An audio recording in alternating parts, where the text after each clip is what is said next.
All right, so now that we put our foil together, we're gonna go out and ride, but before we get in the water, there's a few things to go over before we get our feet wet. Number one, how does this thing fit in the boat? Good question. Basically what you wanna do is put it into your normal wakeboard tower rack, and drop the mast behind the rack a little bit, with the wing pointed down.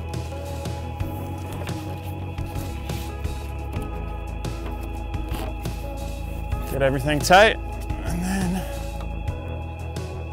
we're ready to go out on the water. Once we're out in the water,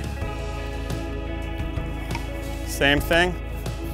Take this out of the rack, put it on the back. We'll make sure that we're facing the wings up so we can keep our upholstery intact. Now we're ready to ride, so let's go over a few of the basics here. Line lengths. We have a wake surf option and we have our wakeboard option. For beginning, we're gonna recommend that you take your wakeboard rope and run it all the way out.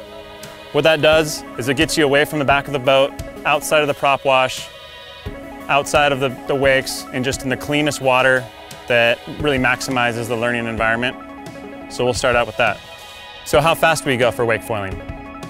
Well, these wings are designed to operate right around the same speed as their wake surfer, but before you get up to wake surf speed, we want to make sure that you're comfortably on the board and can comfortably control the foil. So we recommend that you go at just above a normal planing speed, which is going to be 4 to 7 miles an hour. Let your rider get used to that speed, get used to the board, get used to engaging the foil, and then slowly build them up to a more comfortable wake surf speed around 10 to 12 miles an hour. So before we jump in the water, you want to make sure you have adequate room around you. You want to make sure the depth, you're not in any shallow water at all. Put the board in the water. Don't throw it in because the board can come back and hit you. So just gently slip it in and then you can hop in and away we go.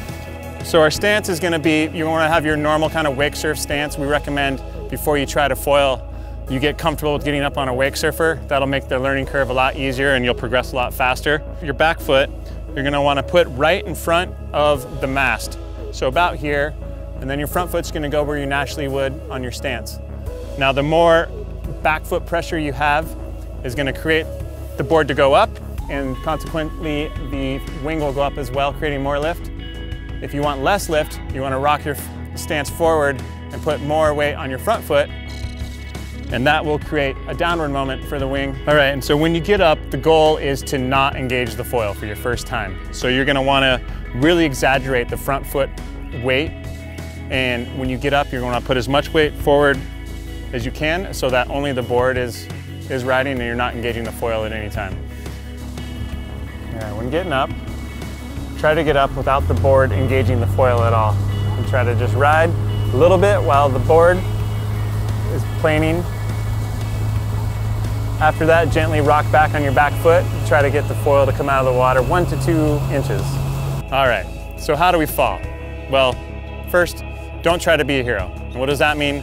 That means if you're falling, let it happen. Falling's part of the learning process. Everybody's gonna fall.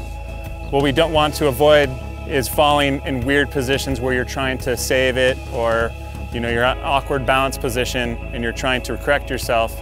When you're in these types of situations, you just want to go with the fall, hold onto the handle a little bit longer than you might normally, and try to get as far away from the board as possible. So let's go ride.